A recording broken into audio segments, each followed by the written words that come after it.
Hello friends, नमस्कार। आज की वीडियो में अपन बात करने जा रहे हैं कि घर की जो वायरिंग होती है, घर में जब वायरिंग करते हैं तो अपन को वायर कैसे डालने हैं।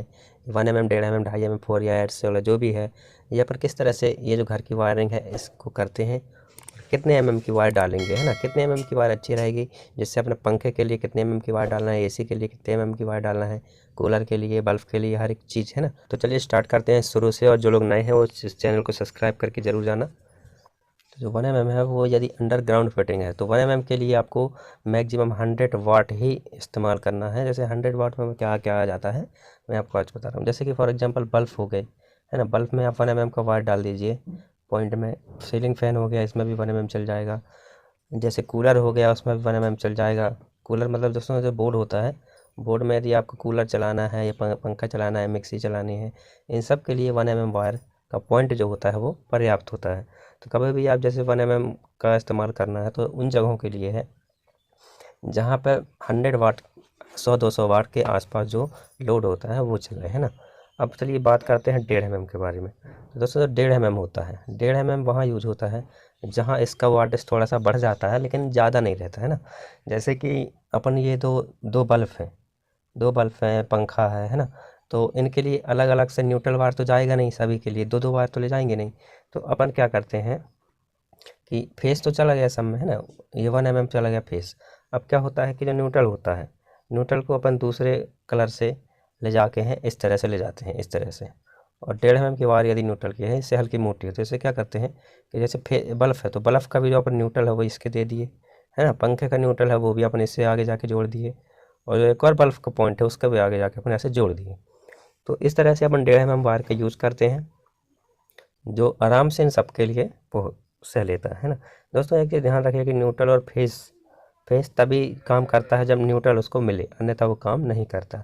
आप फेस को अपने शरीर में लपेट लीजिए, आपको करंट नहीं लगेगा, क्योंकि आप अभी तक यदि आप चप्पल पहने हैं, किसी सोफे पे खड़े हैं, तब भी आपको कोई भी करंट नहीं लगेगा, है ना, जब तक उसको आप थोड़ी सी भी अर्थिंग न दे दें, है ना। अब चलिए बात करते हैं 2.5 mm की। 2.5 mm की दोस्तों ज़्यादातर वायर वहीं यूज होती है मेन सप्लाई के लिए। दोस्तों जैसे आपका मीडियम घर है, मतलब नॉर्मली जो आइटम होते हैं घरों में, जैसे पंखा, कूलर, फ्रिज, टीवी, एसी, एक आध एसी, है ना, और 2-3 कूलर, तो नॉर्मली जो 2.5 mm की वायर होती है दोस्तों, ये कॉपर की वायरों की बात कर रहा हूँ मैं। यदि आपको एल्यूमिनियम की वायर, एक तो अंडरग्राउंड में फिटिंग में चलती ही नहीं है, आजकल बंद हो गई हैं, तो वो एल्यूमिनियम की ना समझे। हाई टेंशन लाइन जो खम्भे से आती है मीटर के लिए, उसका जो mm होता है वो बहुत ही ज़्यादा होना चाहिए। यदि 2.5 mm की वो वायर लेंगे तो उसका कुछ नहीं होने वाला, वो चाहे जब ख़राब हो जाएगी, है ना। तो उसके लिए कम से कम 16 mm, 15 से 20 mm इस तरह की होनी चाहिए, है ना। तो अपन ये बात करते हैं कॉपर वाली। तो कॉपर वाली में दोस्तों 1 mm, 1.5 mm के बारे में मैंने आपको बता दिया। दोस्तों 1.5 mm में एक चीज़ और बात आती है, यदि आपकी बोर्ड और एसी की लंबाई ज़्यादा दूरी ना हो, है ना, तो 1.5 mm वायर से भी आप 1 टन एसी का कनेक्शन दे सकते हैं। मतलब यदि वायरिंग ज़्यादा लंबी ना हो तब। यदि वायरिंग काफ़ी दूर है या लंबी है, एसी कहीं और लगा है, बोर्ड कहीं और लगा है, दूर थोड़ा, कम से कम 15-20 फीट डिस्टेंस में, तब आप क्या करें कि 2.5 mm के वायर से ही एसी की भी वायरिंग करना है, जो एसी का मेन पॉइंट होता है। और एसी का मेन पॉइंट के लिए आपको 16 एम्पियर जो होती है वही स्विच सॉकेट का यूज करना है, या तो आप सीधे सीधे एक एसपीएन ला के लगा सकते हैं, एक एसपीएन लगा सकते हैं। तो जो 2.5 mm की वायर होती है वो नॉर्मली घरों में मेन कनेक्शन के लिए चलती है, बोर्ड टू बोर्ड चलती है। मीटर के बाद से जो बोर्ड टू बोर्ड कनेक्शन होते हैं, मेन लाइन होती है, वो 2.5 mm के वायर से ही होती है। जैसे आपको मीटर से निकाल के वायर बोर्ड में ले जाना है, फिर बोर्ड से अगले बोर्ड में, फिर अगले बोर्ड में, है ना।